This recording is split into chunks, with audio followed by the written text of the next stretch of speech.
Hey friends, over 60% of you are listening to me right now on an Apple product. iPhone, iPad, iTunes. I need your help. The truth is, Apple will make this podcast more discoverable to new listeners the more reviews it has. So I'm here asking you to take a moment and leave a review. If you've gained any value from this podcast, the greatest thing you can do for it, besides spreading the word and telling friends, is leaving a review. It's real simple.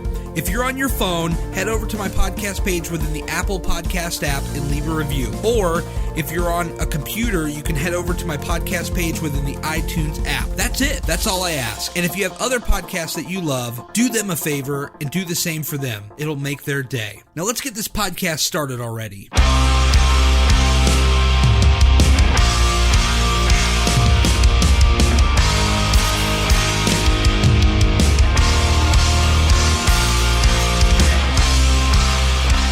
How was your workout today? It was pretty good. I did not want to get up because my wife and my daughter are both in Dallas. Okay. Which is like a 5-hour drive. So I just wanted to sleep in. But I got up at like 7. I was like, let me go ahead and get my workout done. And then I'm getting an hour done. And now I'm done. And I've already done grocery shopping and all that stuff. So I'm pretty ahead of the game. Damn, I'm behind, man. I'm looking at my rings on the watch. For those that don't know, so Apple does this a competition where you can compete with the watch. And Willie and I have been going back and forth for about 2 weeks now. Yeah, about 2 weeks. Yeah, so I kicked his ass the first week, and this past week he kicked my ass. Barely. So yeah. So what we have this week is the rubber match. And so we're going to find out who is the real and who is the loser. We're going to find this out, Willie, by the end of this week, by this time next Saturday, because we're actually recording this on Saturday. Spoiler alert to all those listening, but we're going to find out who is the winner. I'm excited. Get ready to lose, Gary. Look, I'm not competitive at all, but neither am I. After you beat me the first time, I was like, and then you were taunting. Look, okay, let's be real. Okay. Gary taunts everybody. Yes. On the Apple Watch. Like, you'll get done with the workout, and Gary's like, "Oh, better look next time." And you're like, "Really?" Like, no. Well, for the record, I probably shouldn't spoil this because maybe I want people to think I'm just a rude jerk on Apple Watch, but these are like pre-set up replies, okay? I am not normally this snarky or cocky or arrogant, whatever word you want to use. This is not me. Like, I'm absolutely the guy that wants to be like, yeah, dude, go get that workout and you rocked it. But Apple's like trying to turn me heel, to use that pro wrestling phrase for those of you guys that know about what that's all about. Apple's trying to turn me into a heel and have me just talking smack on everybody, and this is crazy. So now when I compete with Willie, or if I compete with you, if you guys want to add me, get in my DMs and we'll do it. You're gonna find some snarkiness in your text messages. I'm just saying. And then it makes you want to go even harder, because like, you beat me that first time, I was like, I can't let Gary beat me twice. So I was talking to my wife, I was like, this guy is really being like hard on me right now. I'm like, I can't let him beat me. And so I'm like, I'm going to up my exercise again. Because I was only doing like 30 minutes of exercise, and you were kicking my butt. And I was like, dude, I cannot have Gary beat me again. And I have another friend that this guy works out every day. Like, he'll do like multiple hours of exercise. I'm like, how is he beating me? And I figured out that Apple has a limit to how many points you can get in a day. So yes, for those who don't know, like, the Apple Watch, you can only get like 600 points a day. 100 points for every ring you close. Right. So like, this guy is beating me. I'm like, how is he beating me? I'm like, because he's doing like 2 hours of workouts every day. I'm like, no. I can't beat the guy. Like, yeah, he's beaten me twice already. I'm like, I either have to tie with him or just let him beat me every time. So I don't know. Can you imagine though, Willie, if there was no limit on the points you could get? I mean, this guy would probably be like in the thousands on one day, right? I don't see. My wife runs like half marathons and stuff, so like she's running a half marathon today. Okay, and you know, that's 13 miles. Like, if she got as many points as she could get, she would kill me right now. Like, I wouldn't even be able to beat her. Like, no way. Do you guys compete on the Apple Watch? Yeah, I'm beating her. I've already beat her twice. Like, today is the last day of the second competition between me and her. Yeah, I'm beating her again. You know what? Let's while we're talking about the watch, this is interesting because this is the first time I've had somebody on that actually has the watch and does this kind of stuff. But like, I don't know for how it was for you, but for me, I know that when I first got the watch, now this is before I started even really working out, but once I got my start and what I call my awakening in January of 2017, this watch really has pushed me to do more. I mean, honestly, because number one, I'm a tech guy, so I love my technology, get all the new phones, all the new watches. It's all gravy. It's awesome. But, when it comes to fitness, like I have some OCD in me. I'm not afraid to say that.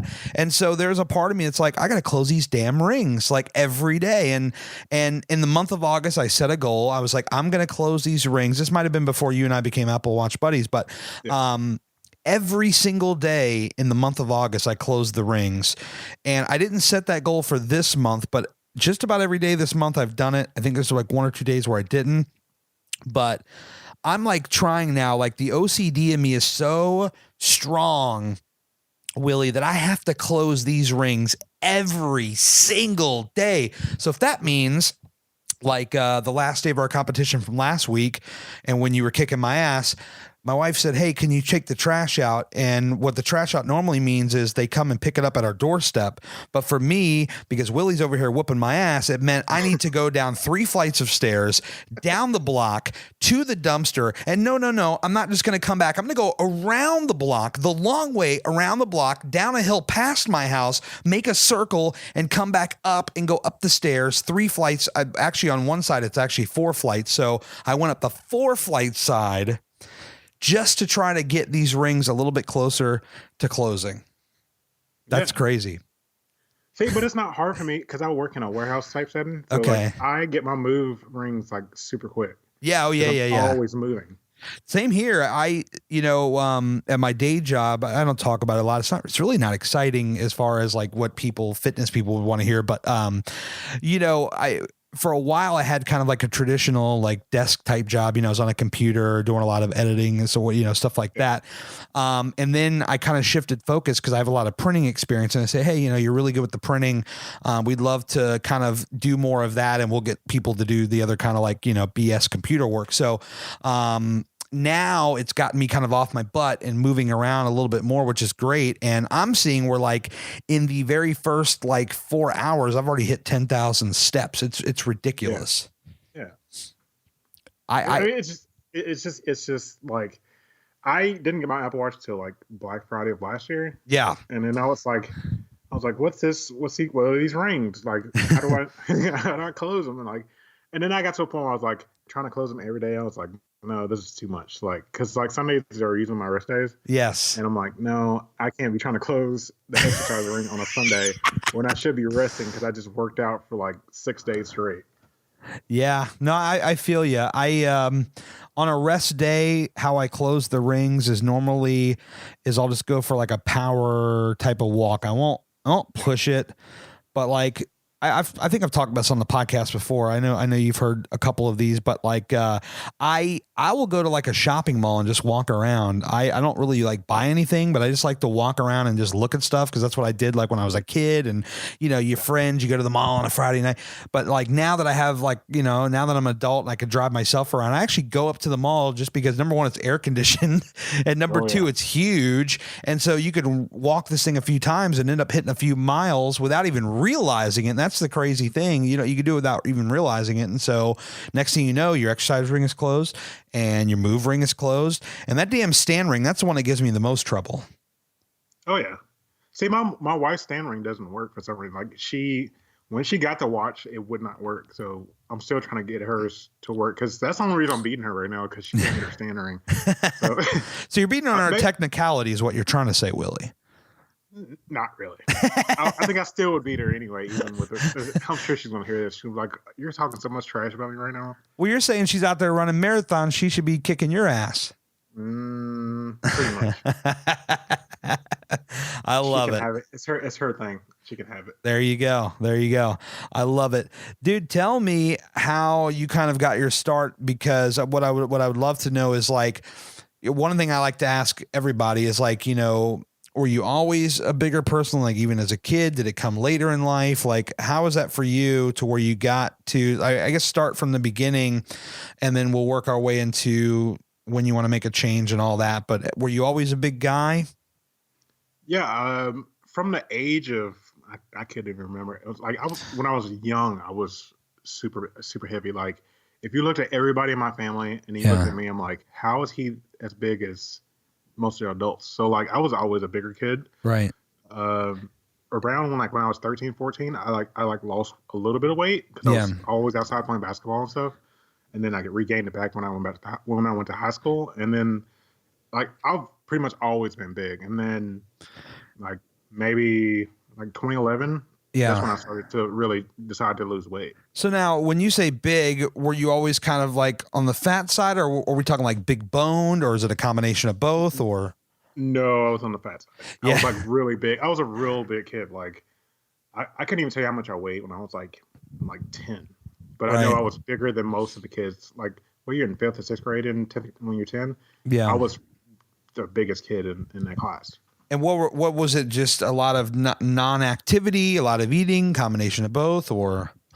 It was a combination of both. Like, I like to eat. So like, I was just, me too.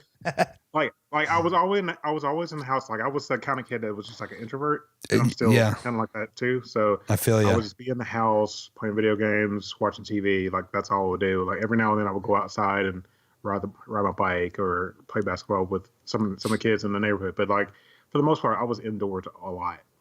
Yeah, no, I feel you, man. For some reason, and I didn't know what introverted meant when I was a kid, but that was definitely me, because I know that, probably in those earlier years, it was like, a lot of kids are out there playing. My mom's like, when are you going to go out there and play with the others? The problem is it wasn't necessarily minding to go out and play, because I did do that, but I guess there's just like weird interactions with people. And it's kind of, I don't know if the introvertness still is super prevalent today, but I do feel little hints of it. I guess sometimes it's tough to communicate with others, even though I can come on like a podcast and talk with, complete strangers. I mean, not complete strangers. Obviously we talk on Instagram, but like, meeting face to face, there's something about that face to face that initially gets difficult, and then you kind of get through it. I know once I've talked to somebody for a few minutes, I'm good to go, ready to go. But yeah, that's how I am. Yeah. I don't know. It's so, when you're a kid, I know for me, it was a lot of staying in the house, playing video games, watching TV, eating snacks. What was your go-to snack as a child that really helped to make you big? I know for me, it was a lot of like Doritos and pizza rolls. I would probably say like you said, pizza rolls, and like I'm a very like big on sweets person. Yeah. I'm still trying to break that to this day. Like it sucks because like, that's because you will always get a sweet like when you did something good. So like I've always, and it was always in the house. So like that's what I always gravitate towards. So like I'm still trying to break that. Yeah. And it's been like, I'm not afraid to say it. I'm like 38 years old. So like I'm always trying to break that right now. I'm 38, and like I'm trying not to have my daughter have to deal with that too. So I try not to have it in the house. Yeah, I feel you, man. And especially, you're talking about also liking pizza rolls. When I became an adult, I discovered dipping those in ranch dressing, and that was just a whole new level, dude. A whole next level. I think my wife and I talked about this a little bit, but when her and I got together, we were traveling a lot. Like we'd go places on the weekends or go out of town for like a week at a time. And there was just something about getting out on the open road, and you would see like the signs for these different restaurants, or there was like fast food chains that don't exist in my area, but do exist maybe in North Carolina or South Carolina. And for me, I know that was one of the things that became a big problem, was just going to all these places and trying out all these things. The sweets thing has never really been like a huge thing for me. It was always just more of, here's this place I've never had before. I want to try this. And then when I try it, I need to buy like 3 or 4 things on the menu so I can really try it. And that's where the problem lies. It's crazy, dude. Yeah. I mean, I still have that problem too. Like I kind of have a little bit of both, because me and my wife like to travel a lot. Yeah. And we're like, let's live like the locals. What's the best restaurant the locals eat? And Yeah. like we never do touristy things. We always go, what do the locals do? And that's what we end up. We end up going to the restaurants that the locals say is the best restaurant and things like that. So, like, yeah, that's a problem too. But I try to bring it back down. Like, I might have one meal from like the local place, Right. and it won't be anything like significant, but it'll be at least one meal, and it won't be too bad. Dude, did you ever spend like your earlier days, as a bigger as an adult in the last few years, like on Yelp, just like endlessly looking at places to eat? Because I feel like that was like one of the things that I'm like so guilty of. We would sit here, we would lay in bed, just woke up. What do you want to do today? And we'd base it around where we were going to eat. And so we'd go on Yelp, right? And we would just like scour Yelp looking up, well, I might be craving pizza. Okay, let's look up the 5 top-rated pizza places, or steak and cheese, or like tonight for the McGregor fight, it's going to be boneless wings and all this stuff. And so we'd spend time just scouring Yelp, looking at all the photos, reading all the reviews. Did you ever do that, or am I just that crazy? No, like I said, when we go out of town, we do that a lot. Yeah. I can remember we went to, I think we went to Denver. Yeah. And we were like on Yelp, like, what's in Denver? Like, what's the surrounding places in Denver? What has the best this, this, and this? And I think it took us like maybe 30 minutes just to figure out what we're going to eat. So like, we always do that. Like, we always, like, Yelp's a big thing about trying to find food. Yeah. We're both huge on food. Just like, just the art of food, not like gastro, like anything like that, but like, right. We love to explore new places that we cannot get at home. So like, oh yeah, we're always for sure looking for stuff that we can't get here. Cause we don't try to go to chains and stuff. We're like, okay, what's the best thing in Colorado? What's the best thing in New York? Like, we're always looking for just the best thing to eat. So we can just make a memory of, we had this great meal in New York. We had this great meal in Chicago. Like, and we love that stuff. So yeah, for me, for whatever reason, exploring a city meant going and eating at like 5 different places in said city. Yeah. And I would always look to see like how big the portions were. I'm like, all right, they look a little light on those portions. Let's look at something else. Yeah. So you're always kind of a bigger guy. And you said it was 2011 when you really kind of decided, I mean, what was it like? I feel like there's always like a moment or maybe a picture you see or something. What was it for you that was like, all right, let's make a change? Well, I knew how to lose weight, but particularly it was January 6th, 2011. I woke up one morning, I was like, I turned to my wife, I was like, hey, I really want to try to lose weight. Yeah. Like, just go all in on it and then see what I can do with it. Like, if I lose weight, I do. If I don't, I don't. But at least I just want to try to do it. Yeah. And then she was like, well, if you're going to do it, I'm going to do it too. So we both ended up doing it the same day. Oh, wow. Okay. Well, that helps. You can work together. But it was actually, the decision was actually made on the January 5th, because I made this, I just said, let me download, I think it was Lose It. Was the app Lose It that I used first? Okay. I used the app Lose It I used it for one day in January 5th. I tracked everything I ate that day. And I think it ended up being like 3,000 to 4,000 calories more than I should have had. Yeah. And then the next day I was like, okay, I need to try to lose weight. Yeah. And when before you started, were you always eating until like you were damn near like sick, like so sick and full? I feel like when I would eat, it was just always like, I could do a little more. I could do a little more. Yeah, I'm like, oh, I want pizza today. I just go get a pizza, and then I would just eat it. Eat a whole damn pizza. Yeah, and I wouldn't care. Like, I was just like, I just thought that was normal. I was like, man, let me just eat a pizza, and then I would eat the whole thing and be fine. Dude, I would go to like 7-Eleven and get one of those $5 pizzas. Now, if it was fresh, like they just made it, it wasn't terrible. I'm not in any way proclaiming this is good pizza, but I would go in there and buy a pie and eat the whole damn thing and just not even blink. Yeah, because you thought that was normal. Like, like if you look at a skinny person, they could probably slam a whole pizza and not even think about it. They probably could. And you just think that it's normal. Like, oh, most people just eat a whole pizza by themselves. You know, it was crazy because I would look at the pie and I would say, well, if you flip this in half, it looks like a stromboli or calzone, and I would eat that much. So surely I could eat this much. Yeah. It's just ridiculous. I mean, you don't even think, and if you're like just accustomed to eating that way, you don't even think, oh, that's a whole pie. That's too much. Like you just eat it because you're like, oh, I've slammed the whole pizza before. I can do it again. Let me just keep doing it. Yeah, I mean, and like you said, I mean, this is still goes on to this day. Like, I know people probably look at our Instagrams and other people's Instagrams because I think by nature it's natural. There are some people that they like to judge whether it's positive or negative, and there's like, man, that guy looks like he has it all together. You know, man, that guy is crushing. He's doing such a good job. But like, you know, what they don't see always is like, you know, the struggles that you still go through. I mean, you know, there are still days where I eat probably more than I should, and it really is a long process. There is no overnight quick fix to this, whether it's weight loss or what I like to think is even more important is the mindset, because the mindset controls everything.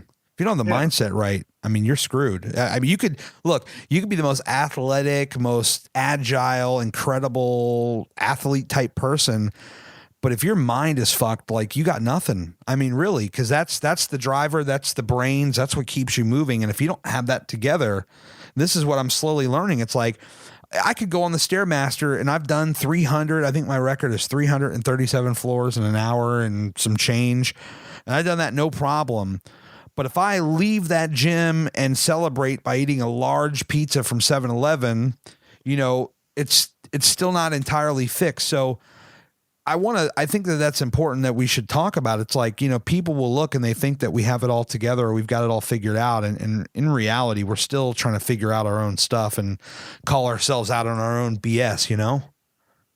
Yeah. I mean, like just think about it. If you're 40 years old, yeah, and you've done the same thing every day since you were probably, let's say 5, like that's not going to change overnight. It's going to take a long time to break those habits. Yeah. Just like if you're used to coming home, eating a big breakfast, eating a big lunch, eating a big dinner, having stuff in between, like you're not going to be able to break that within 30 days. It's going to take months. It might even take years just to even break that, because it's always going to be in your mind that, oh, I used to eat this way, I can do it again. It'll be fine. I can celebrate this because I had a big win in the gym. Like it's just something that you're always going to have to deal with. Yeah. And I've come to a realization in the last 2 years that, you know, I was a binge eater. I still am a binge eater. Yes. You know, I'm still trying to fix those things. Like that's not going to happen overnight. It's going to take years of me really actively thinking about, why am I doing that before I actually do it? Confession time. What was the last thing you binged ate and when? I couldn't even tell you. It's been a while. It has been a while? I've done it's been a while, but like I still have those urges to be like, man, I'm going to binge on such and such. Like I watch what I eat and I try not to go way crazy with it. Yeah. But if I want pizza, I'm going to have pizza. Sure. I might not have a whole pizza. I might have like 2 or 3 slices. Yeah. But I make sure that I have the calories for it. And, yeah, I had to stop calorie counting for a while because I started getting real neurotic with it. I was like, on average, I get like 2,800 calories or whatever. Yeah. I work out so much. And I would be like, okay, I can do this many calories for breakfast, this many for lunch, this for dinner, and this is how much I have left. Like I would get real neurotic with it. And my wife was like the same way. And so I had to stop for a while. Yeah, I hear you. I actually last night was pretty rough. I went out with one of my best friends, and we went to a concert. And actually, during the day, it wasn't that bad. We went to like a burger place, and if you kind of watch what's on it, it's not the worst thing in the world. And it was actually a pretty lean kind of thing. It wasn't terrible, but we ended up stopping at a Steak and Shake on the way home because it was one of the only things open, and they had this. And the weight loss people are really gonna like be screaming at me for this, but they had this Wisconsin butter burger. Yeah. And this thing had like American cheese. It had tomatoes and pickles and mayonnaise and butter. And this thing was so good. And this is, I guess this is where the confession comes in, that I actually ordered a second one because it was so good. There's something about me, like when I get like really tired, if I'm out late, if I'm on the road, And I get this weird thing where I get like really tired, but I start to get really hungry. And so I'll eat one thing and I'm like, man, this is really good. I should eat another one because this is totally going to make me feel better. Not. And so I sat there last night and I had 2 burgers. This is probably the first time I've had 2 burgers in almost 2 years, like at the same time. And I didn't feel great about it, but I said, you know what? This is the decision. I'm going to live with this decision. And when I wake up tomorrow, I'm going to make up for it in some way, shape, or form. I'll go for a long walk, even though the weekends are normally my rest days. You know, I'll go for a long walk or something, but I will make up for it. Yeah, I mean, but I feel like even if you just got one, like it's still fine. Like I feel like you can have that stuff in moderation. Like you can't have that stuff all the time. No, definitely not. You know, like, and if you don't have it, here's the thing. Like if you crave something for so long and then you go like 5 days, 10 days, like if you start like going so long without it, eventually you're going to be like, oh, I really want that. I'm just going to eat a whole bunch of it. Like you're going to break. Yes. So you're going to need to have it. It's better to have a little bit of it than wait for a long time and then have a whole bunch of it. I don't think there's anything wrong with that. No, I agree with you. I actually, there was a time probably about a month ago where I was really having a lot of, chocolate cravings. And I'd give myself like I'd go with like the little fun size one. Cause I found that, maybe 1 or 2 of those wasn't terrible, but they recently put out this like, Reese's and Hershey, whipped cream, which is like, it's only 10 calories for like, it's either 1 or 2 tablespoons and it's 10 calories. And I'm like, all right, well, this would be a nice way. Cause one of those little fun size candy bars is easily over 100 calories easily. So I was just looking at like, what can I replace? What can I modify? I'm all about, modifying different things. So I found that was kind of like a cool little hack that, I could take 2 squirts essentially. And it's like around 10 calories, maybe 10 to 15, perhaps if the squirt is a little more generous, but it's a nice little hack. And it's one of the reasons why I tell so many people, hey, you gotta customize, if you're following somebody else's stuff to a T, it's going to stress you out because there might be stuff in there you don't like. There might be stuff in there that you don't want. And so if you find things that you can make work within your, if you're watching your calories or whatever, you can make it work within your quote unquote budget, go for it, and hack it and customize it to you. Yeah. Because the thing about it is we're all humans. We're not perfect. Yes. Like we're always gonna have slip ups from time to time, but like there's nothing wrong with that. And I see people who beat themselves up. They're like, "Oh, I had this and this and this over the weekend." Like, okay, so what? Like, today's Saturday, tomorrow Sunday, start over tomorrow. Like, it's not a big deal. Yeah, it's like, not. It's don't kill yourself for it. Like, it's not like you gain all your weight back. Some of these people that have lost 50, 60 pounds and the way that they act when they've had like one bad day and they almost act as if they gained back all those 50 or 60 pounds in one day. And I'm just like, man, please don't beat yourself up. You're awesome. You've done awesome. You had one bad day. Maybe you had 2 bad days in a row. I don't know, but like really you've done amazing. Please don't beat yourself up over this because you're on the right track. You're just having a human day. Maybe something bad happened and you're upset about it and it's just dragging you down, and that's okay. It's okay. Just like you said, today's Saturday, tomorrow Sunday, get back on it tomorrow. And you know what? Guess what? If tomorrow you're not feeling it, then Monday's the next day. At some point though, even if it's a couple of days, at some point you're going to snap back into it. I mean, I've talked about it on the podcast for the last month. I've been in a depression. It's more of a creative thing, not really a workout related thing, but there is some stress eating involved in there for sure.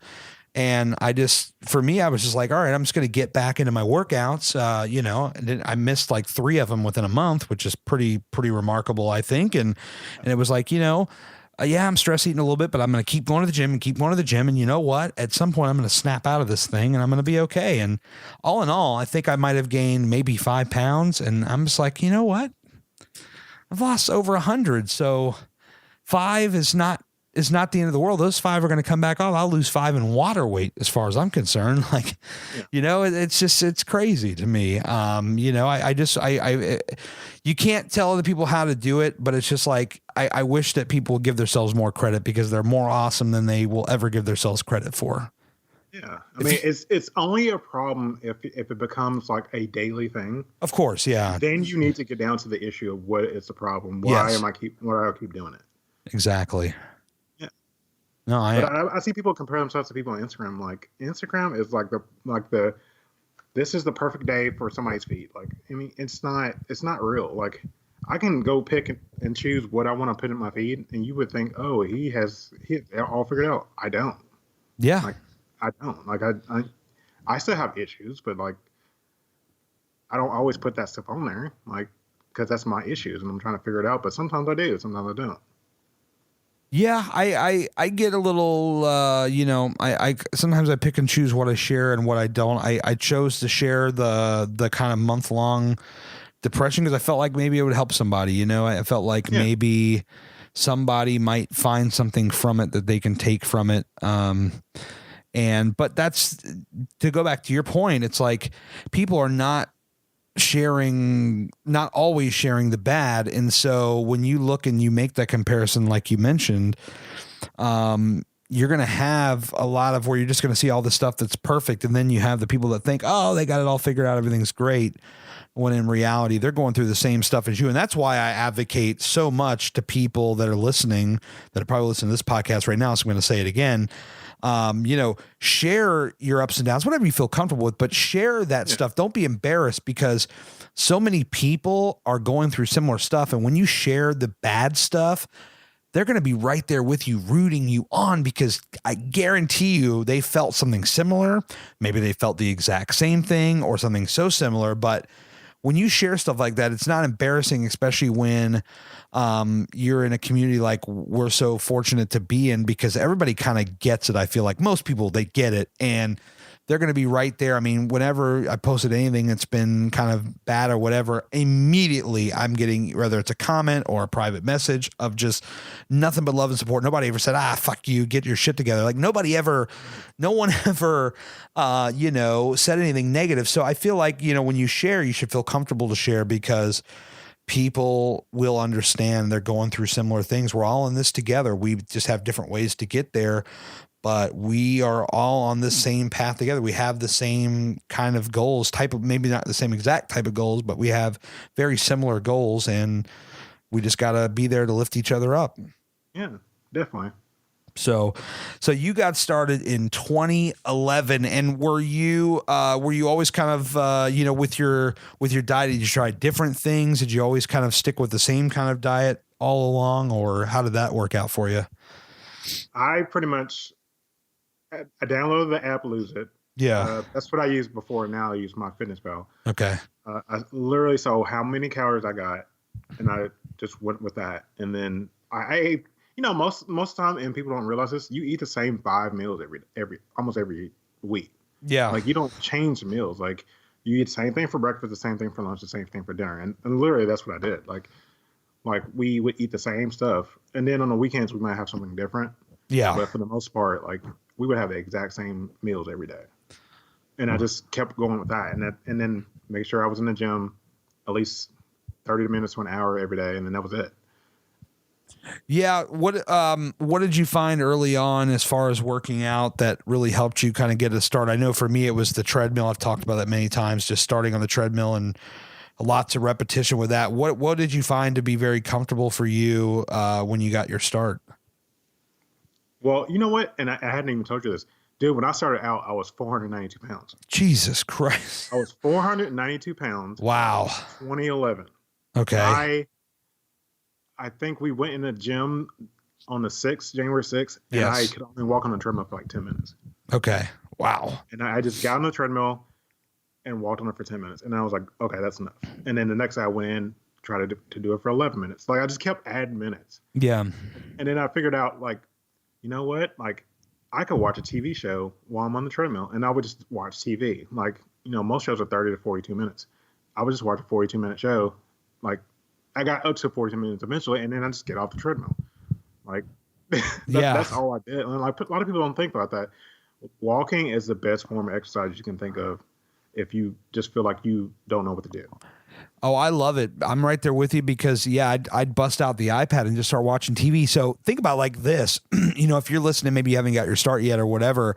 Think about it like this. If you are somebody that likes to sit on your ass and watch TV, which I'm very guilty of, extremely guilty of, just think that you could take your phone. We all have at least a phone, or if you have an iPad, maybe you have an iPad or whatever you may have, and you just bring that to the gym with you and set it up on the machine, whether it's a treadmill or like I'm doing right now, the elliptical, or what I'm probably going to do in another month is go back to the stairs. You can set it up on these machines, exercise bike, and just, that's the thing. One of the things, what was the show on Netflix? Glow. I was binge watching this. So little did I know, Willie, that I was on the treadmill for over an hour and a half watching this show because I got lost in the show. So not only did I get to watch my show and keep caught up, but I also got to get an hour and a half of working out without even realizing it. Didn't even feel like it.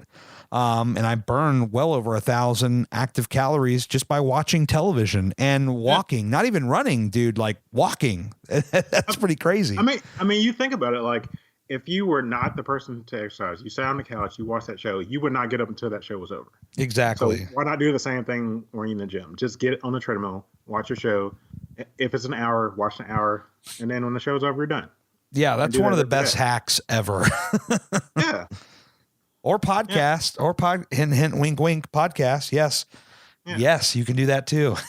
or YouTube, or like, oh like God. I got to the point where I was watching a whole bunch of YouTube things, and like, watch them for 10 to 20 minutes. You watch 3 of them, and then you're good. You're done. Like, dude, don't even get me started on YouTube, because that's been my thing now. So I don't even watch like full shows at the gym anymore.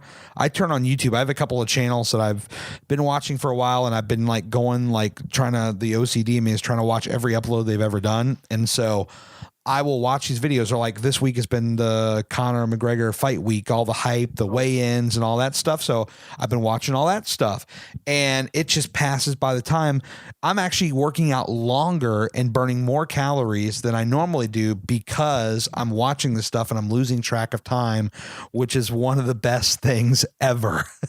I know. Thanks YouTube. Yes, thank you. My God. I'm actually going to be jumping back in that space here very soon. So for those of you that maybe you like to listen to the podcast, you might want to subscribe, youtube.com/Gary Cantrell, because I'm going to have some content coming your way probably in a couple of weeks here. So if you want to get lost in a YouTube black hole, feel free to make my channel one of those stops along the way, if the podcast may perhaps already be one of those. But yeah, I love it. I think it's one of the greatest hacks is watching TV at the gym. There was actually, WWE was on one time. It was in the middle of the afternoon. And it was a 5-hour show. Now I was not at the gym for 5 hours, but I was there for 2.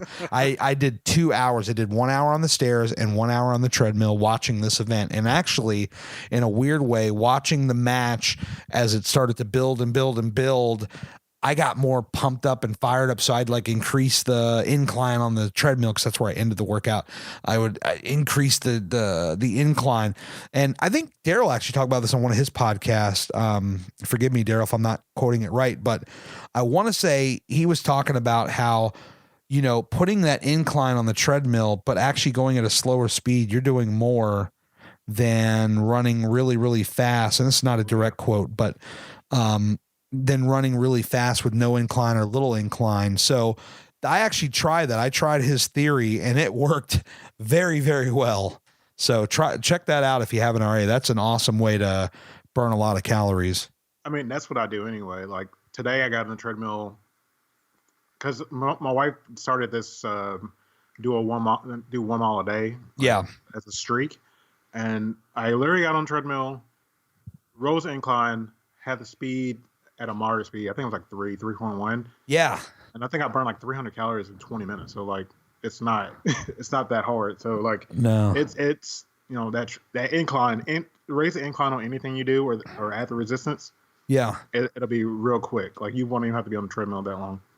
Oh yeah, definitely. You'd be sweating bullets. Believe me, man. It's crazy the amount of sweat that you'd be dropping, especially on the stairs too. And I know that's a different level of difficulty, but another one I of don't know my how you guys do the stairs, man. Like I see like most people don't know this, but like Cliff Ravenscraft, yes. he'll be on the stairs for 2 hours. I'm like, how are you on the stairs for 2 hours, dude? Like he loves it though. But I'm like, how the heck do you do that? Like, I don't understand that.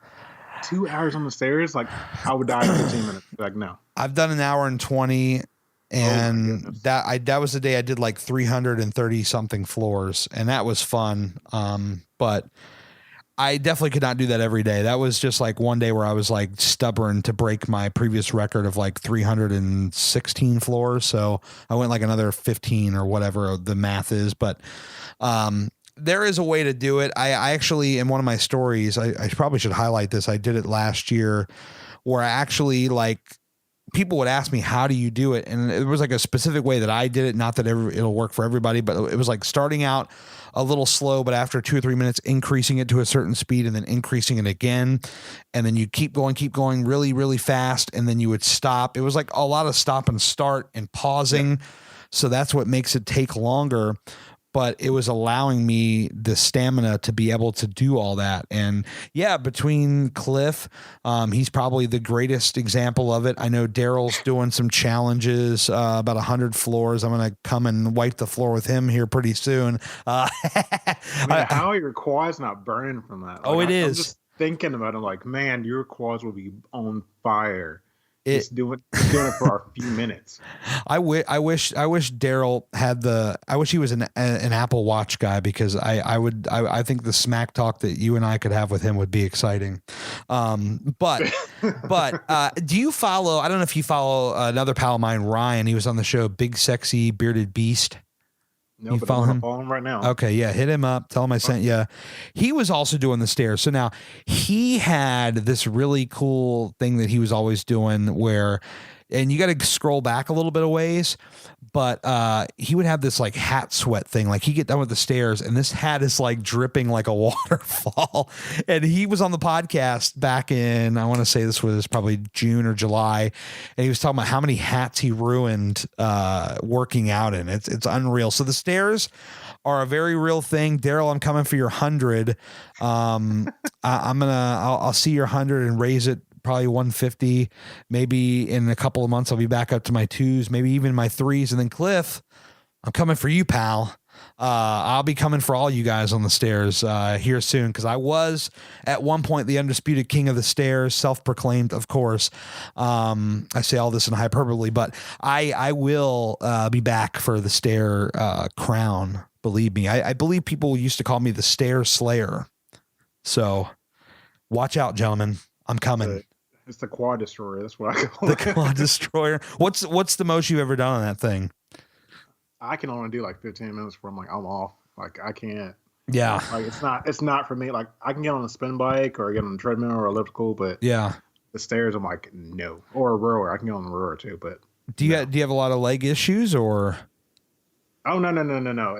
It doesn't take much for my legs to start burning. Like yeah. Like even when I get on the spin bike now, like I did a class today. Within 5 minutes, my legs are on fire, and I'm like, I gotta do this for 45 minutes. Yeah, because I'm so like, and I've been doing, and I posted this today on my Instagram, but like I'm doing a lot of heart rate training. Okay. So like I have a heart rate monitor on, and it's like literally, I'm trying to get up to 130 to 150. Yeah. Heart rate, and it doesn't take much. Well, it takes a lot for me to get my heart rate up. So like, I'll crank the resistance on the spin bike to 13, 14, 15. Yeah. Or I have to pedal faster, and like my heart rate drops back down really quick when I slow down. So like, I guess I'm just real conditioned to do all that stuff. So like, man, it's just harder for me to keep my heart rate up. Yeah, I feel you. And you've done a lot of running too. Yeah, like I've done 2 marathons. Wow. I actually did 3, but I did not finish the third one because the third one was Chicago. Chicago is like, they're strict on their time limit. So like, okay, I think you have 6 hours to finish. And so this is the 26 miler. Yeah, it's 26 miles. Oh my God. And I did it twice. Like I did it I did it in 2014 in my hometown of Memphis, and then I did it in 2016 in Little Rock, and Right. then I did Chicago in 2017. Dude, I did this past year, one of my goals was to complete a 5K, and I was able to do it, and it blew my mind because I always thought that it was such a daunting thing, and I'm thinking that as I start setting goals for next year that maybe a 10K. What's a 10K like? 10Ks are pretty easy. It's 6.2. It's not that bad. Oh yeah, no big deal, Mr. Runner. No big deal at all. No, it's literally just double the distance that you just did the 5K. So it's okay. Not that bad. Not that bad. It's not that bad. Not that bad, he says. When you get up to like half marathons and like my wife, like I said, my wife does marathons and half marathons. She's done ultra marathon, like she's done all that stuff, and like she's just slowly getting back into. She's trying to do her marathon in December, so like running's not for me. Yeah. I can do a 5K, a 10K, or half, but after a half, I'm like I'm done. Like I can't do it. I hate running. That's one of the things I learned. I hate running. It's because my mind is like, it's like, oh, we still got another 6 miles to go before we get done. Like I'm already thinking about where's the finish line? Where's the finish line? Like, yeah, talk about that because I know for me it was a big thing because I was always like, again, goes back to the OCD, checking my watch like every 20 seconds, like just ridiculous things that would just screw me up. I couldn't turn it all off because obviously I had the watch on and I'm tracking the run, but like I could not turn it all off to the point of where it was screwing with me. Like it was messing with my breathing. It was messing with my mindset. So how do you number one, do you have those problems? Number two, how do you get over that? I still have those problems. Like I have to run with music. Yeah, and me like, too. When I first started running, like I had to run with music and I was fine. But I think I've gotten so bored with like running with music now. I'm like, what can I do to keep my mind off of me running 13 miles straight? Like, yeah. And I still have trouble with it. Like, I've been working on like stuff like meditation and stuff like that. But like, it's still kind of hard because like my mind is always thinking, man, my legs hurt. Man, what time is this over with? Am I gonna make the cutoff? Like I'm thinking about 800 things before I even get to the finish line, and it's so hard to deal with. I know. I know what you mean when you say the songs, listening to music can get kind of boring. What I found that would help at least a little bit is I would like meticulously pick songs that pumped me up. So like, as opposed to just turning on like a regular station or a playlist, I would actually meticulously build a playlist. Okay, I'm probably going to be at maybe a mile in at this point when this song comes on. So this might give me that extra fuel to go the next. And because I'm a former musician and music is a big part of my life. And so I would like meticulously select songs that would be placed strategically at points of where I thought, and then how I would figure it out is I would actually go to the gym and train on the treadmill, or I'd go outside and train, and I would see where these songs came in at what point, because at some point you kind of have like whatever your average pace is going to be. And so like, okay, this song's going to come around this time. And so I'd hear like this riff of this guitar, and I knew that would just get me fired up. Come on, let's go. And then, I'd go and keep going. And so I found that helped a little bit. It didn't help a lot, but it helped a little bit. And so, yeah, it makes me feel better at least to know that somebody that's run much more than I've ever run still has these problems as well. 'Cause I thought it was just me. That's the problem. I always think this stuff is me. I forget sometimes that other people go through this stuff. No, my wife can go out there without music. Like for a long time, she was running without music. That's crazy. Like, how do you do that? And she's like, oh, I just clear my mind. I'm like, how? Yeah, how? How do you like? But now she runs with music because she's slowly getting back into running. After I have my daughter. But like, I have so many friends that do that. Like they do not run with music. Like, Screw that. And I'm like, how do you do that without breaking your mind? Like you're just already thinking about where's the finish line at. So I don't know. Well, we started talking about the Apple Watch. I know that Breathe app, I don't know if you ever use that, but that helps a little bit. The Breathe app? Yeah. Before the 5Ks, I would turn on that app and I'd run through the breathing sequence, not once, but twice. And I found that would calm me down a little bit. But the problem is when I get up in line with all the other runners, like when I do a 5K, I would get pumped up. And I don't know if I ever shared this on the podcast. I know you've heard many of my podcasts and I appreciate you for that. I don't know if I've ever mentioned this, but so here's another confession. So I'm at the King's Dominion, the amusement park 5K that I did back in June, and hearing wrestling entrance themes pumps me up. Okay. So here's what I did. And I'm not ashamed to embarrass myself. I have no shame in my game, but back in the day, there was a guy by the name of Goldberg. Okay. And Goldberg, they would shoot him like coming out of his locker room, and you would see him walking backstage to the arena floor, escorted by security and police, probably hired actors, but whatever. And you would hear his music and you would hear that crowd chanting Goldberg, Goldberg. And you hear this music. And I don't know if you're a wrestling fan, but if you're not, it's at least worth seeking out this music once.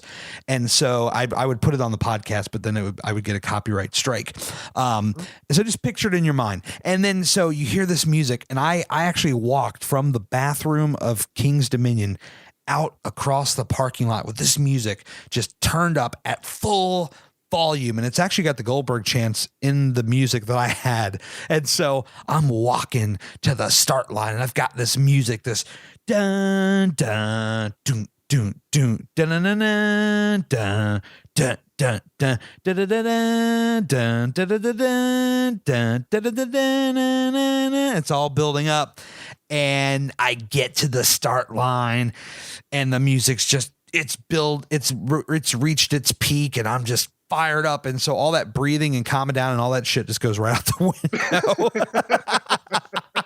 There's people that are listening right now like, Gary, you're just extra today, but I'm keeping it real with you guys.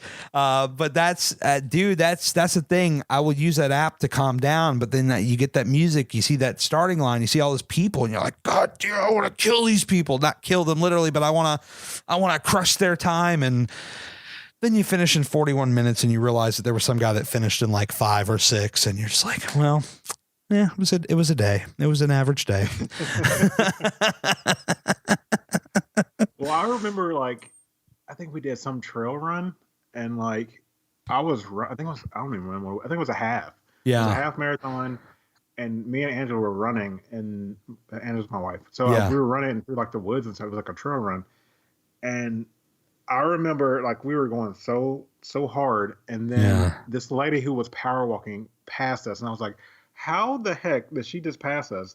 We saw her at the start. Yeah. And we were probably halfway through this thing, and she blasted past us. We were like, really? Are you kidding me? But hey, whatever works, man. But I'm not super competitive, but when people are beating me who started with me, I'm like, yeah, you're not gonna beat me. No. So it's just man, I don't know. Now, for you, when you would go running, would you find a certain speed and keep at that speed, or were you more like me where I would go in bursts? So I would find a decent speed, and then I'd hear one of those songs that would trigger, and I'd go full freaking speed, and then 2 or 3 minutes later I'd slow back down a little bit. How were you? One consistent speed or up and down, start stop kind of thing? So what I did was, and Angela taught me this too, but we would use a timer. Yeah. So it's like an interval timer essentially. Yeah. And you would run so many minutes. You would run, I think it was women on, women off. Yeah. So you would run for a minute and then you would walk for a minute. And if you're trying to run, that is the best way to learn how to run, because you're not gassing yourself out. Yeah. You also have time to rest and start again. So that's how I would do it. I would just have a timer on me, and it was just I would run for a little bit, and then I would walk for a little bit, and to really be frank, you would realize hey, you were on pace. If you were I'm going to finish in 2:45, you would finish in 2:45 just because you kept that timer going. No, that's great. I don't remember the episode number, but I'll reference another older podcast. There was a guy I had on, this guy Ben, calls himself the Primal Bro, and he talked a lot about interval training and how much that worked out for him. I don't think he was talking about running. I think he was talking about other types of cardio or whatever, but he talked about how that really worked out for him. And I tried some of that a little bit, and that definitely helped. But sometimes I'm not the most disciplined. So, the old habits die hard. And but when I actually practice it, like when I was doing the Couch to 5K app in preparation for my very first 5K, it was starting to work, and then it got really hard. And then the next thing I knew, I was jogging for 25 minutes straight, and it blew my freaking mind. Yeah, it doesn't take much for your body to start to get adjusted to just running intervals and stuff like that. So, it's Couch to 5K is a great program to do, because that's the program that I started when I started running, and it works really well. Well, for those that are not familiar with Willie, at Willie Gillis on Instagram, it says here that you have lost 172 pounds. I'm going to give you a virtual fist bump for that one, sir. That is insane. That is actually more than insane. I don't even have the proper words that would even do that justice, but how do you feel now having lost almost 200 pounds? That's crazy. Well, here's the thing. Like, I actually lost more than that. I actually lost like 300 at one point. Oh, so the Instagram is this just on your current journey? This is current. Yeah. Okay. Like, gotcha. The most I've lost is 300, but wow, I got down to 192, and dude, like, damn, I was just like skin and bone. I was like, I can't be this low. So like I've been around 215 to where I'm at now. I think I'm at 320. Okay. 320-ish. Yeah. So like, yeah, I'm not complaining about it. Like, and no, I'm trying to drop again. So like, I'm not worried about it. But like, dude, like, just to lose 300 pounds is insane. Yeah. To get that low. But like, yeah, go ahead. Sorry. I'm sorry. Go ahead. No, I was just going to ask, did you always have like initially like a number in mind that you wanted to hit, or? Not really. Like, I just kept going. Like, I think initially, like, the number I wanted to hit was like 200. Yeah. And I blew past 200. Like, nice. Like, it took me like less than 2 years to lose 300 pounds. That's insane. Yeah. That's like, but I was on it though. I was like super regimented. Like, this is what I eat every day. This is what I exercise. Like, how I exercise every day. Like, yeah. I was like training like I was like a bodybuilder. Like, it's for real. Like, but you don't have to do that. You can do it your way, whatever way works for you. Exactly. As long as you're happy and you're getting yourself healthy, that's all that counts. Yeah. That sounds similar in terms of a lot of weight loss. I know Lexi, Fat Girl Fed Up, she lost a significant amount of weight as well. I want to say, was it 300? She lost 3. I think she was like 311 now, from I think what she said. Wow. Recently. Yeah. She's actually, she's killing it though. No, she definitely is. She's getting ready to do her plastic surgery, I guess, because the loose skin is one of the things that can be a big problem. I'm going to ask you about that in a moment. I know she's actually coming to close to my area to get it done. So I think we're gonna meet up. My wife and her and Danny probably gonna end up meeting up, and that's crazy, man, to lose that amount of weight, what you've done, what she's done, what a lot of people have done. When you talk about starting to lose, more than even just 100 pounds, losing 100 pounds is a very big deal. Losing 50 pounds is a very big deal, but to lose over 300, I mean, that's on some next level shit right there.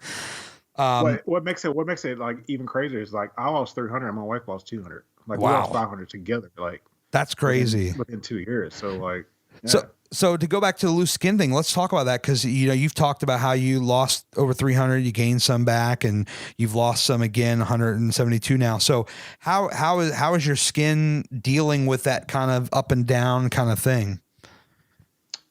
It sometimes is a pain. Yeah. Like if you're trying to go like clothes shopping and stuff, like because most of my loose skin is on my stomach and like my thigh area. Right. Like midsection to like thigh area, like most stuff for most of mine is. But like when you're trying to like clothes shop, I think that's the biggest problem, because you're always trying to find stuff that fits and it looks somewhat decent. Right. But I mean, I wouldn't change it for the world. Like I would get the surgery done if I was like Lexi, who's like it's starting to become a pain thing. But like for now, I'm just dealing with it. Now, if it ever becomes a pain issue, then I'll just get it So right now the pain is more shopping as opposed to physical pain, pretty much. Oh yeah. Yeah. That's intense. I mean, I know when I got started, I never really ever thought about like, man, there's probably going to be some loose skin hanging around. Like that never even crossed my mind. And then you see people that have lost the weight already, and you see what they deal with all the loose skin, and it kind of it really blows my mind. I'm like, wow, this is what I have to look forward to. Obese to Beast. I know he has some loose skin. A lot of people have it, and it's crazy. But a common thing that I've seen with people who have loose skin is most of them just did cardio through their initial weight loss. Right. Like a lot of them didn't do weights and stuff like that. I didn't do weights. I don't think Lexi did weights either. So there is a path to a better, to less loose skin by doing more weights. Is that the answer? That's what I think. So like, because I didn't do, all I did was cardio. My wife only did cardio. Lexi only did cardio. Obese Abyss only did cardio. Like a lot of them just did cardio. Yeah. From what I can understand. Right. But some people have done cardio and weights and they still have loose skin. So like, but I think for most people, it's when you just basically do cardio and your diet. I think that's where a lot of it comes from. And it just comes from just being so heavy too. So yeah, true that. You never really realize how much you have until you lose it, and you can look at the pictures, and that's a big thing, is taking a lot of pictures. Do you tend to take a lot of photos, even if you don't share them? Do you take a lot of photos for your own personal, kind of look to see where you're at? I never took a lot of photos, and I wish I did. Like when I think about like how heavy I was to like my lowest, like I might try to post some stuff from before, but like when I have pictures when I'm the heaviest, and I have pictures from when I was like the smallest, but I don't have anything in between, like showing like the journey of it. But I wish I did, but like it's kind of crazy just to I like when people post their stuff and you can see where they came from and where they are now. Like I'm trying to think. I think like there's a lot of people I follow on Instagram. I can't remember anybody's names, but like there's a lot of people I follow on Instagram who, like Gem of the Gym, she posts a lot of stuff from. Oh, definitely, yeah. Like from beginning to now, like, and like Nikki Hines. Yeah. Oh, yeah. Yeah, like they all post like stuff from where they started to where they are now, and like I appreciate that kind of stuff because like a lot of people don't want to show stuff in between. Oh yeah, and that's fine. Like you don't have to show everything on the internet. I get it. Yeah. I think I shared too much. I actually found there was a SD card that I had. I went on this vacation in South Carolina 2 years ago now, and I had gotten a GoPro like the summer before I was going to film my wedding on it, and I took it to the beach with me, and I was in and out of this pool, and what I found on this SD card was just this guy who was probably right at 400 or just under. And I mean, the guts just hunched over so far down. And these photos, I couldn't wait to post them now because they're a reminder of where you come from. And I always say, do not forget where you come from. When you lose the weight, you don't want to forget that person that you were, because you'll always be part of that person will always be with you, but it helps to keep you motivated. Like when you have those days, like when I had my slump, or when they have their slump, you look back at these photos and you say, all right, I'm not going back to this. So I need to keep going. This is what really will keep you going. It's a great inspiration. Yeah. You definitely have to remember where you came from, but you also need to remember, even though you lost the weight, you're not 100% like cured, like cured in quotation marks. Like if you still have issues from when you were bigger to issues where you have now, like if you have those same issues, you need to fix those issues. Like, it's just not.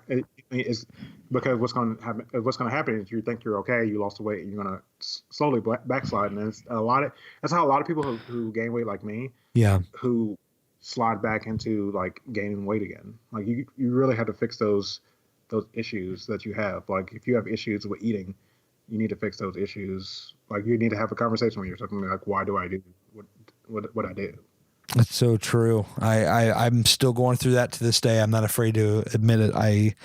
It's still it's not an everyday struggle. It's not even an every week struggle, but it's still a struggle. And Yeah, you're right. You got to have that talk with yourself. You got to figure out where you're at, where you're going, and how to stay on the right track ultimately. Yeah. So what right now, what is your current focus? I mean, obviously we're all on the focus to get healthy, but what are you working on specifically right now to further your goals? What are your next term goals for the next couple of years? Like what are you working on, and where do you hope to go with it? Well, right now I'm working on just dropping weight again. Because like I said, I'm at 320-ish, and Yeah. I want to get down to, I don't know, maybe like 230. Yeah. We'll see. Like I said, I have a lot of loose skins. I don't know if that's going to be even possible, but that's what I'm working on now. I'm trying to get the podcast up, which I'm working on a podcast. I told you and Bree and Daryl that I'm going to put a podcast up. That's coming very soon. By the time you hear this, it should be up. What if it's not, then call me out on my BS. What's the podcast all about? The podcast is literally, so I used to be a blogger. So I used to blog and talk about the stuff that I'm dealing with, like my weight loss journey and just observations that I see in the world. So like the podcast is literally like an audio version of that, just like essentially an audio journal, kind of like how you do yours. Like you're talking about the issues you're having and stuff like that. But it was actually it started as a way to talk to people who I'm inspired by, like definitely like people in my community and stuff like that. So, but I think that's going to be something that's going to be added on later. But like most of the focus is just going to be on me and my journey. No, I love that. I would advocate anybody to, share what you feel comfortable with sharing, but put it out there. The stuff that you do feel comfortable about, put it out there, or even better yet, document it and make it private to yourself. There are ways to do like private journals or whatever, to where you can like blog it, make it private or whatever. And then maybe down the road you want to share it, but at least you have a record of it. I mean, look at like a lot of us, we have iPhones. They have the voice note app. Android, I'm sure, has some sort of equivalent. You can record stuff just to yourself, just record it just for yourself, even if you don't feel comfortable, but make a documentation of it, because if you decide down the road you want to be a podcaster or whatever, you want to go on Anchor or Simplecast or one of these places, now you have all this stuff on audio that you could potentially share if you want, or you can listen back to it to yourself and say, holy crap, that's who I was then. This is who I am now. And you can learn and reflect on these things. Like, I don't know what all I'm going to share, because I got to go through some of these old tapes. And I used to do live radio, and live radio is a lot of shit talking and kind of getting crazy. But there were little things in there where I would talk about maybe where I was with my health before I even thought about trying to lose weight. And so I want to go back and find some of that audio and listen to it. And maybe it's something I can bring to this podcast, to where I can play it and talk about it and reflect on it, because, my nature is to share it with everybody, but so to reflect on it and talk about it, what I find with everybody, and see what's out there. But I know there is some stuff where I talked about some health in there, and I just got to go and dig it out, essentially. Oh yeah. So you got the podcast, you want to lose some more weight. What else? You got anything else you're currently working on at the moment? For the longest time, I was doing a lot of jump rope.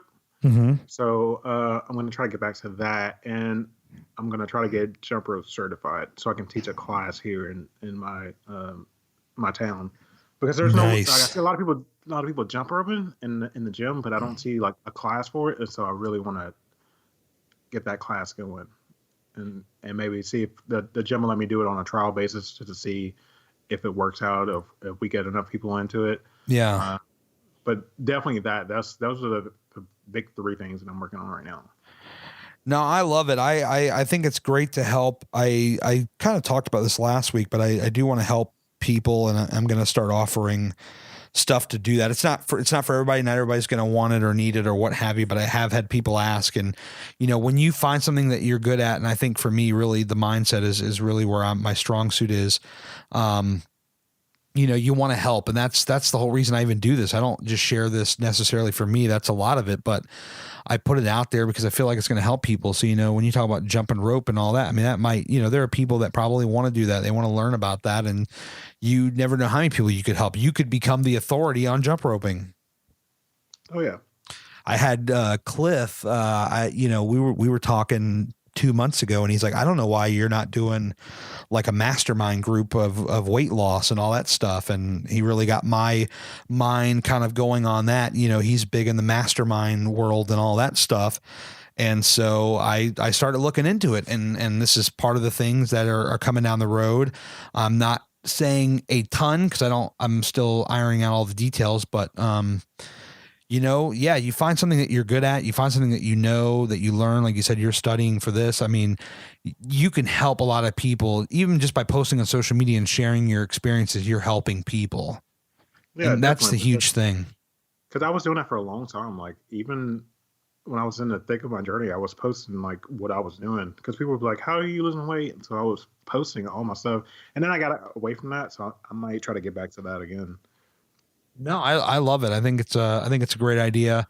And you just keep putting it out there. I mean, when you've gone through what you've gone through and you've lost the weight that you've lost and you have this experience, just so long as you want to share it. And if you do, when you put it out there, I mean, man, you're just going to help so many people. It's insane how many lives you can change or have an impact on just by sharing an experience, not going out and telling somebody you need to do this, this, and this, and this is how you do X, Y, and Z. You're just saying, hey, this is what I went through. Interpret it how you will.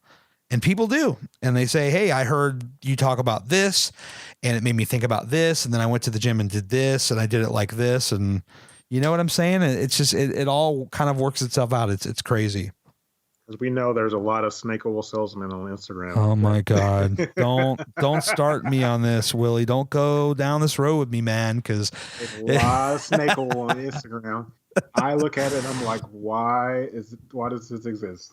I know, man. If I got I want to say it was either yesterday or the day before, but I had gained like 20 followers, and out of probably 15 of them, they were Herbalife people. And I just yeah. I'm like, man, I will block you so quick if you try something otherwise. You're done with me. The thing is, though, and I don't even fault the people necessarily, because I feel like, and I've talked to one or two people, and I feel like they're generally good people. But the problem is, number one, they see the dollar signs, which gets any of our, excitement going. And they think, hey, this is, they see the pictures on Instagram where somebody posts a before and after, and they have that little Herbalife badge on the bottom that has the really small fine print that you can't read at all unless you zoom in. And even when you zoom in, it's Instagram compressed, so it's a little pixelated. But, trying to make people think that they're changing lives on this stuff.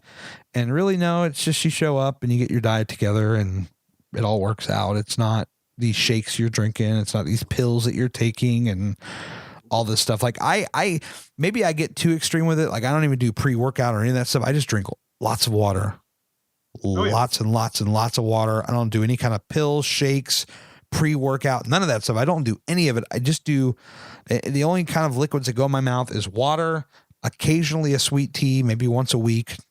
And once a week, maybe some lemonade, but Monday through Friday, it's always water all day freaking long. I love it. It's amazing. I mean, all I usually take as a supplement is like a probiotic and maybe like a digestive enzyme. That's it. Like everybody's like, oh, I need this supplement. I'm like, no, you don't need all that. I think people just love to spend money. I see so many people in the gym just pounding supplements. I'm like, pre-workouts, like aminos, like you don't need all that stuff. Just eat some food. Yes, and eat the right food. Take a good probiotic, and that's literally all you need. Like you don't need all the extra stuff. No, you really don't. Just work on your stuff. Just show up, eat the right stuff, and put in a consistent effort on working out, and you would be surprised at what you could do. For the longest time, I was eating peanut butter and jellies every day, and that's not the best example, certainly not the best example, but I had it calorie counted precisely, where it was like a 500 calorie lunch, and it was just fine. It worked within my calorie budget, And, I ate it like clockwork every single freaking day. Lots of the crunchy peanut butter, because, man, that's some good protein in there. And it all works out for the best. Whatever works for you. Exactly. Well, this has been just such a fun chat. For the people that are just finding out about you today, because this is what happens. This is what I love about this podcast is that, we have a community. A lot of us know each other, but then there's like one or two people they haven't heard of this person or that person. So for the people that are brand new that don't know you, tell them where you want them to go. Instagram and all that stuff, and to check you out, where they should go, what you want them to hear about. If you want to follow me, you can follow me on Instagram at Willie Gillis. It's just my name, WILLIE GILLOIS. That's mainly where I'm at. So, and I post my workouts and just random things that I encounter and things like that. Like, I need to post food again because I used to post my food all the time. Yes, but it's so hard to take a photograph of your food. It looks like mush when you're when you're taking a picture of your food. You're like, this looks gross. Why would anybody want to see this? God, I'm gonna post it anyway. Yeah, I hear you. There's a lot of people I would follow or have these people follow me that do this like Slimming World stuff. They're from like Europe, and they would like post the most pristine looking dishes. Like I thought it was like, I was on like Gordon Ramsay's feed for a moment. It was crazy. But they're probably taking 20 minutes to take that photo. Yeah. That's real talk right there. I think on Daryl's podcast, Amy said that she has like plates to take photos of her food. So like, I don't have time to do all that, but to each his own. Like, I used to do that stuff, and I was like, man, it's taking me like forever to take one photo of this food that I'm gonna like consume in 5 minutes. Yeah, it's all about the content, man. I know. Y'all don't want to see my ugly ass dinners. No, I should just post it anyway. Like anything I'm eating, I'm just like, here's a picture of my taco. Like, here's my oatmeal. Here's my piece of chicken in a wrap. I feel like oatmeal is like the worst thing to photograph. That's so true. Here's my oatmeal. I hope you enjoy it. I'm dying over here. So maybe I should just make an Instagram as just the worst things you can photograph and just post it as I would follow it in a heartbeat.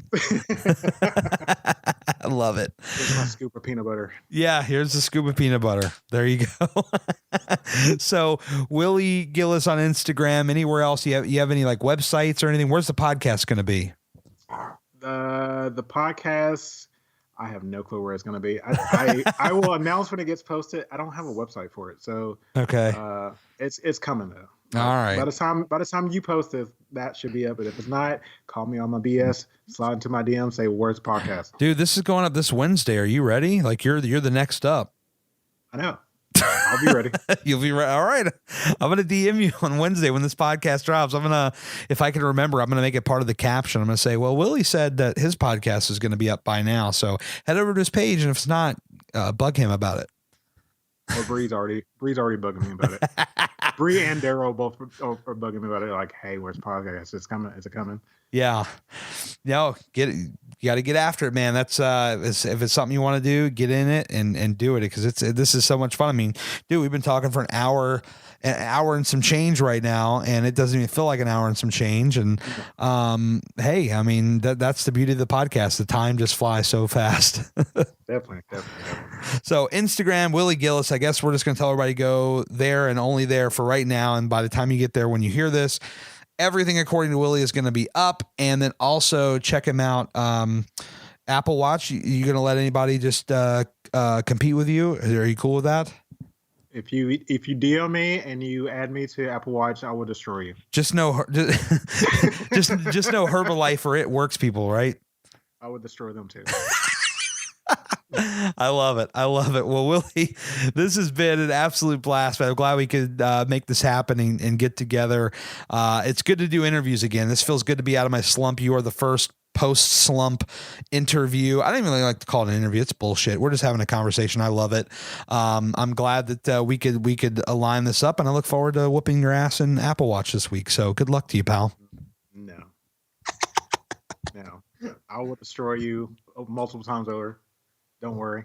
All right. Well, this is we're gonna find out here very, very soon. We're gonna see where everybody stands. So I hope you're ready, pal. If Gary takes a sad photo on his Instagram, it's because of me. I'm sorry. I agree. Well, it may happen. I don't think it's going to happen, but we're just going to have to wait and see. Thank you so much, Willie. I do appreciate your time. I do appreciate you coming on the podcast. I had an absolute blast. Keep crushing it, my man. You are doing a hell of a job, and I look forward to hearing this podcast when it drops on Wednesday. All right, man. Thanks, man.